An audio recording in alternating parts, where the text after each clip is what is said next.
નમસ્કાર, ધર્મલોકમાં આપનું સ્વાગત છે. હું છું કૃષ્ણા. દર્શક મિત્રો, દેવોના દેવ મહાદેવ જેમનો મહિમા અપરંપાર છે. જો શિવજીની થોડી ભક્તિ કરવામાં આવે, થોડું જળ તેમના પર ચઢાવવામાં આવે તો શિવજી પોતાના ભક્તોની તમામ મનોકામના પૂર્ણ કરે છે. ત્યારે આજે ધર્મલોકમાં દર્શન કરીશું શિવધામના.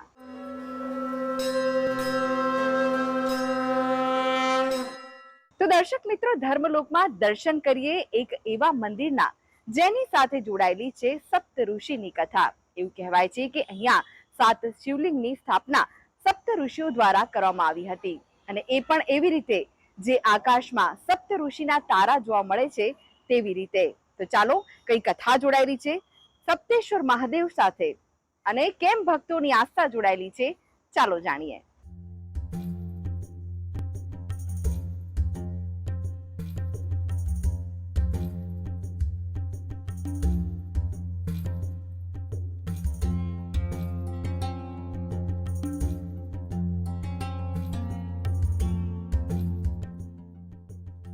સાત ઋષિની તપોભૂમિ એટલે સપ્તેશ્વર, જે આવેલું છે સાબરકાંઠા જિલ્લાના ઈડર તાલુકાના અરસોડિયા ગામ નજીક, જ્યાં બે નદીના સંગમ સ્થાને કુદરતી સૌંદર્ય વચ્ચે ઐતિહાસિક સપ્તેશ્વર મહાદેવ મંદિરના સ્વયંભૂ શિવલિંગ પર કુદરતી રીતે સતત પાણીની ગંગાધારા થતી હોય શિવભક્તો માટે આ સ્થળ આસ્થાનું કેન્દ્ર છે. સાબરમતી તથા ડેભોલ નદીના સંગમ સ્થાન પર આવેલા યાત્રાધામ સપ્તેશ્વરમાં શ્રાવણ માસમાં ગુજરાતભરમાંથી શ્રદ્ધાળુઓ ઉમટી પડે છે. સપ્તઋષિ સ્થાપિત સ્વયંભૂ શિવલિંગના દર્શન તથા પૂજા અર્ચના કરીને ધન્યતા અનુભવે છે. અહીંયા 7 ઋષિમુનિઓ થઈ ગયા ત્રેતા યુગમાં. ગૌતમ, વિશ્વામિત્ર, વશિષ્ઠ, જમદગ્નિ, ભારદ્વાજ, અત્રિને, કશ્યપ 7 ઋષિમુનિએ એ વખતે તપ કરેલું. આ તપોબળથી આ ધારા પ્રગટ થયેલી. ધારા ક્યાંથી આવે છે, ગુપ્ત ગંગા, એ કોઈને ખબર નથી. વૈજ્ઞાનિકો પણ આજ દિન સુધી શોધી શક્યા નથી. અહીંયાથી લોકો પ્રવાસધામ તરીકે વિકાસ પામેલો છે. અહીંયા લોકો પબ્લિક દર્શન કરવા માટે આવે છે. ચોમાસાની અંદર વરસાદ આવે છે પણ શિવલિંગને કંઈ થતું નથી. અહીંયા શ્રાવણ માસમાં મેળા જેવો માહોલ હોય છે. ભક્તો માટે ટ્રસ્ટ દ્વારા ભોજનની સુવિધા કરાય છે. એવું કહેવાય છે કે ઈસવીસન પૂર્વે 15મી સદીમાં આશરે 3400 વર્ષ પૂર્વે કશ્યપ, અત્રિ, વશિષ્ઠ, વિશ્વામિત્ર, ભારદ્વાજ, જમદગ્નિ અને ગૌતમ ઋષિ સહિત સપ્ત ઋષિઓએ બે નદીના સંગમના પવિત્ર સ્થાને 7 શિવલિંગની સ્થાપના કરી તપશ્ચર્યા કરી હોવાનું તારણ કાઢવામાં આવ્યું છે.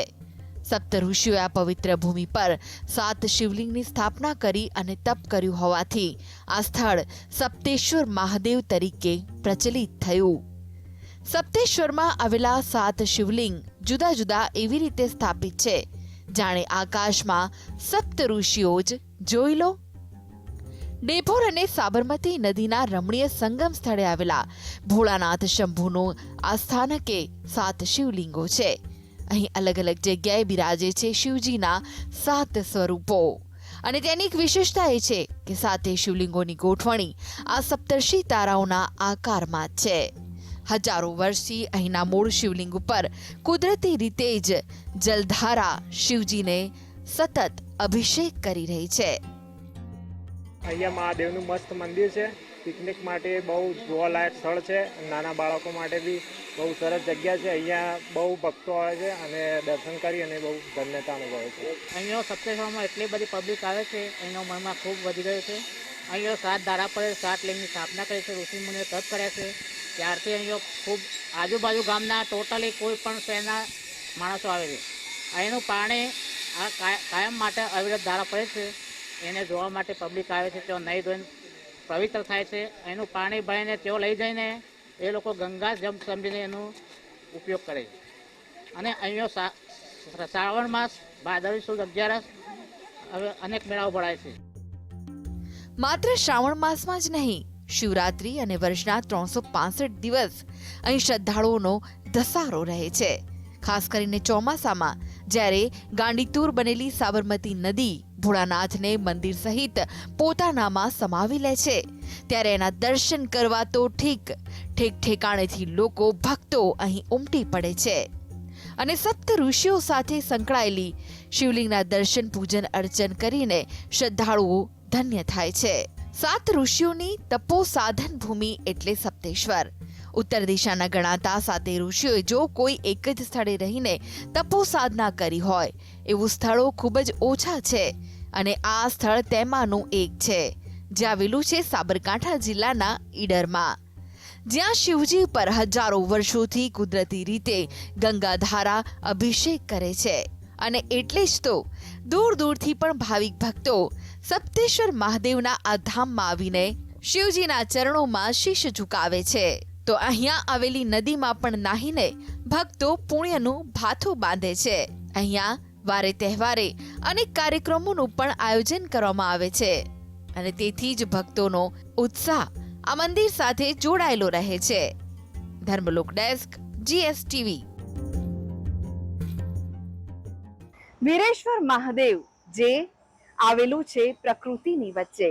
જી હા, પ્રકૃતિના સૌંદર્ય વચ્ચે વિરાજે છે વીરેશ્વર મહાદેવ, જેમનો મહિમા અપરંપાર છે. વિજયનગરમાં આવેલું ભગવાન ભોળેનાથનું આ મંદિર ભક્તોની આસ્થાનું કેન્દ્ર છે. તો ચાલો દર્શન કરીએ વીરેશ્વર મહાદેવના.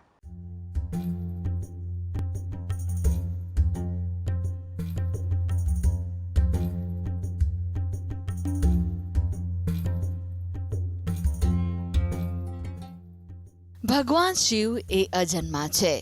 શિવ એ તત્વ છે જેની પૂજા માત્રથી તમામ સુખોની પ્રાપ્તિ થાય છે.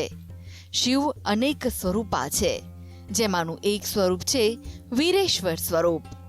વીરેશ્વર સ્વરૂપ એ શિવના પ્રાકૃતિક પરિવેશનું ધરતું સ્વરૂપ છે અને પ્રાકૃતિક પરિવેશને ધરતું શિવનું આ સ્વરૂપ બિરાજે છે સાબરકાંઠા જિલ્લાના વિજયનગર તાલુકામાં આવેલા જંગલ પ્રદેશમાં. તેઓ હજારો વર્ષોથી પોતાના ભક્તોને પ્રાકૃતિક પરિવેશના દર્શન આપીને પાવન કરી રહ્યા છે. બધા જ દેવી દેવતાઓમાં શિવનું નિરંજન સ્વરૂપ જ અલગ છે. આ સ્થળ છે વીરભદ્રની તપોભૂમિ. આ એ જ વીરભદ્રની તપોભૂમિ છે જેણે ભોળાનાથની આજ્ઞા વિના દક્ષ પ્રજાપતિને હણ્યા હતા. ત્યારે કોપાયમાન થયેલા ભોળાનાથે વીરભદ્રને શ્રાપ આપેલો.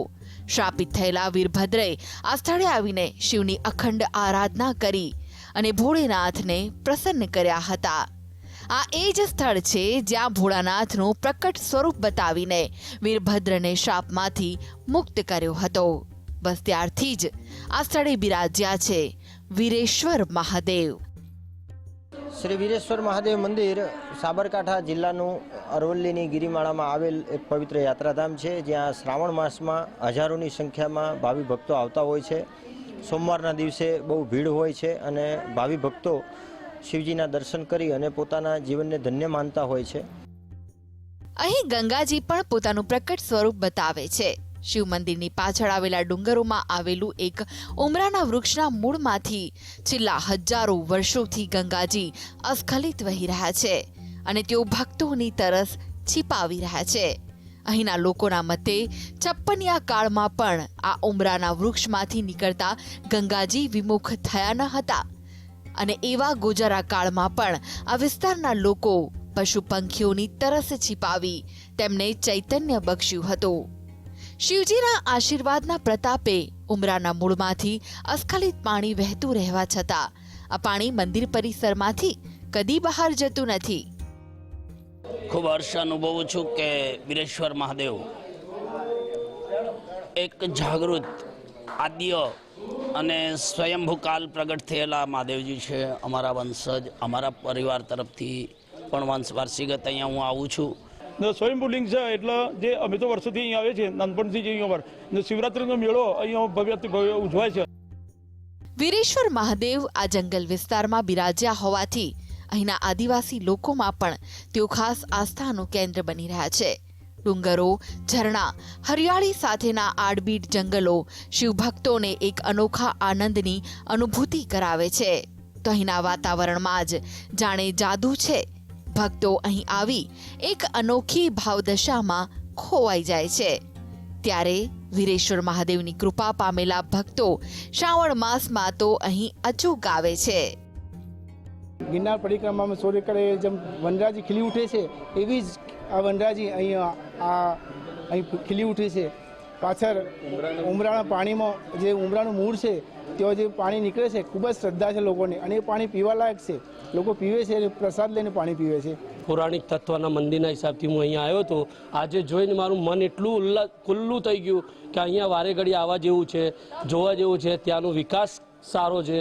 ડુંગરા ઉપર તો એટલી લીલી હરિયાળી છે કે જાણે અહીંયાથી જવાની ઈચ્છા નથી થતી। આ એટલી બધી સુંદર જગ્યા છે ને કે આપણે બહુ ટાઈમથી અહીંયાથી જવાનો વિચાર બી નહીં થતો, એટલે હજુ થોડો વિકાસ થાય તો મજા પડી જાય।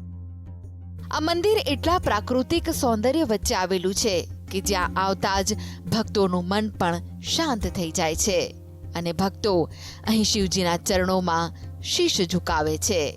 Dharmalok desk, GSTV। તો દર્શક મિત્રો, આ સાથે જ આગળ જોઈશું વિશેષ રજૂઆત સુખની શોધમાં। તે પહેલા લઈએ વિરામ।